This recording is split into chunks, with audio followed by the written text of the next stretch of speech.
Praise the Lord. கர்த்தருடைய பரிசுத்த நாமத்திற்கு ஸ்தோத்திரம் உண்டாட்டும். கர்த்தர் நம்ம எல்லாருக்கும் நல்லவராக இருந்து இந்த ஒரு புதிய நாளை கூட கர்த்தர் நமக்கு கொடுத்திருக்கிறார். இந்த நாளுக்காக நாம் கர்த்தருக்கு நன்றி சொல்லுவோம். இந்த நாளிலே நான் உங்களோடு கூட பேசுகிற வார்த்தை என்னவென்றால், நம்மை விட்டு கொடுக்காத கர்த்தர். He will never leave us nor forsake us என்று சொல்லி நாம் வேதத்தில் படிக்கிறோம். ஆகவே நம்மை விட்டு கொடுக்காத கர்த்தர் நம்மோடு கூட இருக்கிறார். எந்த தீமைக்கும் நம்மை விலக்கி அவர் காக்கிறவராக இருக்கிறார். அது சங்கீதம் 31ஆம் அதிகாரத்தில் நாம் வாசிக்கும் பொழுது 20ஆம் வசனத்தில் நாம் வாசிக்கிறோம், மனுஷனுடைய அகங்காரத்துக்கும் அவர்களை தமது சமூகத்தின் மறைவிலே மறைத்து நாவுகளின் சண்டைகளுக்கு அவர்களை விலக்கி உம்முடைய கூடாரத்தின் ஒளித்து வைத்து காப்பாற்றுகிறீர். கர்த்தர் நம்மை மனுஷருடைய தீமைக்கு விட்டு கொடுக்கவே மாட்டார். ஒருவேளை இந்த நாளில் நீங்கள் வெளியே புறப்பட்டு போகும்போது அநேக மனுஷரை நீங்கள் பார்க்க வேண்டியிருக்கும், பலரை நீங்கள் சந்திக்க வேண்டியதாக இருக்கும். வேலை ஸ்தலங்களிலே பல மக்கள் உங்களுக்கு மேலதிகாரிகளாக இருப்பார்கள். ஆனால் தேவனுடைய மக்களே, கவலைப்படாதிருங்கள். கர்த்தருடைய கரம் உங்களோடு கூட இருக்குது. அவர் உங்களோடு இருக்கிறார். அவர் எல்லா மனுஷனுடைய அகங்காரத்திற்கும் நாவின் சண்டைகளுக்கும் நம்மை விலக்கி காக்கிறவராக இருக்கிறார். நம்மை யாருக்கும் அவர் விட்டு கொடுக்காமல் நம்மை பாதுகாக்க வல்லவராக இருக்கிறார். நீதிமொழிகள் 1:12 கூட நாம் வாசிக்கிறோம், ஆண்டவர் பாதாளத்திற்கு என்னை விலக்கி காக்கிறவராக இருக்கிறார் என்று சொல்லி பார்க்கிறோம். சாத்தானுடைய தந்திரங்களுக்கும் பாதாளத்தின் வல்லடிகளுக்கும் கர்த்தர் நம்மை விலக்கி காக்கிறார். சங்கீதம் 86:13 நாம் வாசிக்கிறோம், தாழ்ந்த பாதாளத்துக்கு கர்த்தர் நம்மை விலக்கி காக்கிறவராக இருக்கிறார் என்று சொல்லி. ஆகவே கர்த்தர் நம்மை எல்லா விதமான பிசாசின் போராட்டங்களுக்கும் பாதாளத்தின் வல்லடிகளுக்கும் கர்த்தர் நம்மை விலக்கி காக்கிறார். கொள்ளை நோய்கள், பலவிதமான கொள்ளை நோய்கள் வரும்பொழுது கர்த்தர் அதிலே கூட நம்மை காக்கிறவராக இருக்கிறார். இதுவரைக்கும் காத்தாரே. எவ்வளவு நம்ம கோவிட்கள் வந்தது, கொரோனா வியாதிகள் வந்தது, கொள்ளை நோய்கள் வந்தது. எல்லா கொள்ளை நோய்களுக்கும் கர்த்தர் நம்மை விலக்கி காத்தார். அவைகளுக்கு நம்மை விட்டு கொடுக்காமல் காத்த தேவன் நம்மோடு கூட இருக்கிறார். 121ஆம் சங்கீதத்திலே நாம் 6ஆம் வசனத்திலிருந்து வாசிக்கிறோம், பகலில் பறக்கும் அம்புக்கும் இருளில் நடமாடும் கொள்ளை நோய்க்கும் கர்த்தர் நம்மை விலக்கி காக்கிறவராக இருக்கிறார். அது மட்டும் இல்லாதபடிக்கு கர்த்தர் நம்முடைய போக்கையும் வரத்தையும் கர்த்தர் பாதுகாக்கிறார். எல்லா தீங்குக்கும் உன்னை விலக்கி காக்கிறார் என்று சொல்லி நாம் பார்க்கிறோம். கர்த்தர் நம்மோடு கூட இருந்து நம்மை காக்கிறவராய் இருக்கிறார்.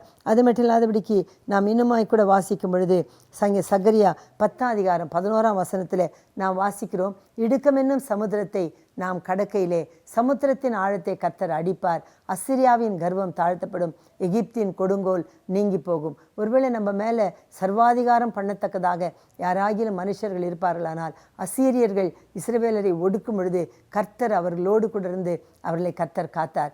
இஸ்ரவேல் ஜனங்களுக்கு விரோதமாக எவ்வளோ ஜனங்கள் எழுந்திருந்தார்கள் பாருங்கள். எத்தனை அரசாங்கங்கள், எத்தனை கவர்மெண்ட்டுகள் அவர்களுக்கு விரோதமாக கூட வந்தது. ஆனாலும் கூட தெய்வ மக்களை கர்த்தர் பாதுகாத்தார்.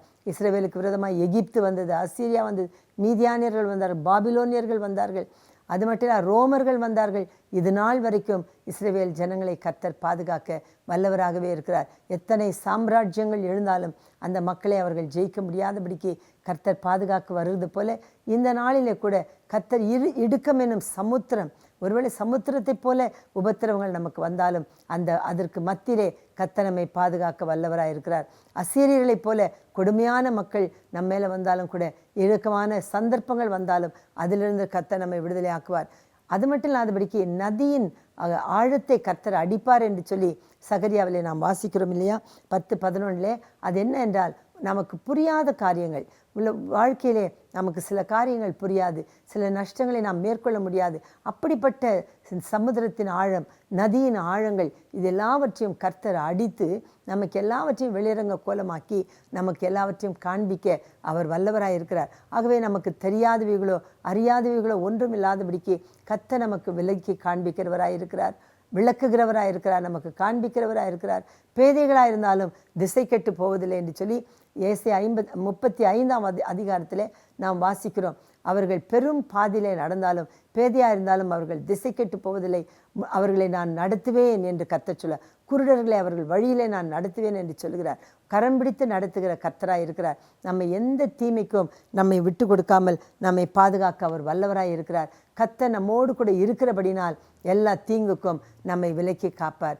எந்த தீமைக்கும் நம்மை விட்டு கொடுக்காமல் கர்த்தர் நம்மை பாதுகாக்கிறவராக இருக்கிறார். அல்லேலூயா, ஸ்தோத்திரம். இந்த நாளிலே நீங்களாகவே ஏதாவது ஒரு பிரச்சனையில் போய் மாட்டிக்கொண்டிருந்தாலும், அறியாமல் சிலர் சொல்லுகிறார்கள், நான் தெரியாமல் போய் இந்த பெரிய சிக்கலில் மாட்டிக்கொண்டேன் என்று சொல்லி. ஆனால் கர்த்தர் பலவான்கள் மத்தியிலே சிக்கலை அறுத்து கொடுத்து விடுதலை செய்ய வல்லவராயிருக்கிறார். ஆகவே நீங்கள் கவலைப்படாதீர்கள், கர்த்தரிடத்தில் சொல்லுங்கள், ஆண்டவரே நான் உம்மை கேட்காமல் இந்த காரியத்தை ஆரம்பித்தேன், இப்பொழுது ஒரு பெரிய சிக்கலில் நான் மாட்டியிருக்கிறேன், மனுஷர்கள் என் மேலே தலைமேல் ஏறி போகிறார்கள், தீயும் தண்ணீரையும் கடக்க வேண்டியதாக இருக்குது, ஆண்டவரே என்னுடைய உபத்திரங்கள் இவ்வளவாக இருக்குது என்று சொல்லும் பொழுது கர்த்தர் எல்லா தீமையிலிருந்தும் மனுஷருடைய எல்லா விதமான சிக்கல்களிலிருந்தும் கட்டுகளிலிருந்தும் விடுதலை செய்ய அவர் வல்லவராக இருக்கிறார். மந்திர சூன்ய கட்டுகளிலே அகப்பட்ட மக்கள் இருக்கிறார்கள். ஆனால் தேவனுடைய மக்களே நம்புங்கள், நமக்கு விரோதமாய் எந்த சூன்யமாகிலும் மந்திரமாகிலும் வாய்க்காது என்று சொல்லி நாம் என்னாகம புஸ்தகத்தில் வாசிக்கிறோம். ஆகவே எல்லா விதமான தீமைகள், பொல்லாப்புகள், சத்துருடைய போராட்டங்கள், சூன்ய கட்டுகள், மனுஷனுடைய அகங்காரங்கள், நாவின் சண்டைகள் எல்லாவற்றுக்கும் விலக்கி காக்க நம்முடைய தேவன் பெரியவராக இருக்கிறார். சகரியா 2:5 நான் வாசிக்கும் பொழுது, அதற்கு சுற்றிலும் நான் அக்கினியின் மதிலாக இருந்து அதன் மத்தியிலே நான் மகிமைப்படுவேன் என்று கர்த்தர் சொல்கிறார். கர்த்தர் உங்களுக்கு ஏன் நன்மை செய்கிறார்? அவர் சர்வ வல்லவர் என்பதை விளங்க பண்ணும் பொருட்டு.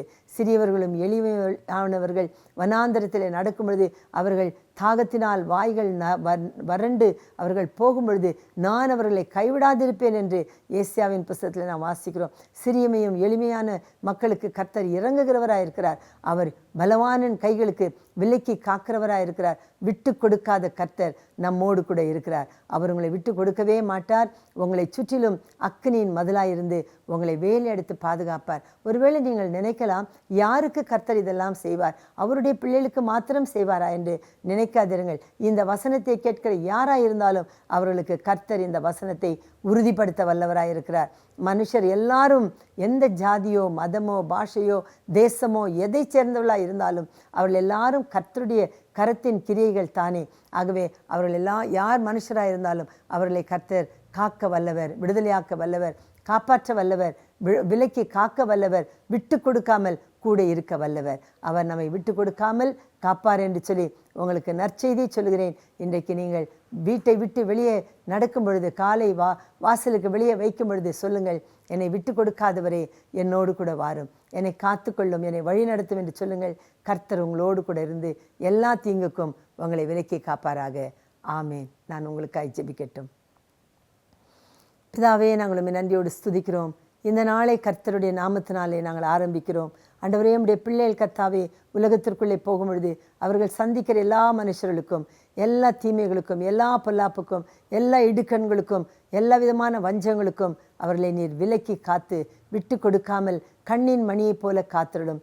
என் கரத்தின் நிழலால் உன்னை மறைப்பேன் என்று சொல்லுகிறீரே, உம்முடைய கரத்தின் நிழல் அவர்கள் மேல் இருக்கட்டும். மேக ஸ்தம்பத்தினால் மறைத்து கொள்ளும், அக்னி ஸ்தம்பத்தினால் பாதுகாத்து கொள்ளும். உம்முடைய பிள்ளைகள் கர்த்தாவே சுகமாய் சந்தோஷமாய் அவர்கள் வேலைகளை செய்து உமக்குள்ளே களி கூற உதவி செய்யும். அவர்களை காத்து கொள்ளும். அவர்களை சுற்றி வேலியாய் இருந்து நீர் அவர்கள் மத்தியிலே மகிமைப்படும்.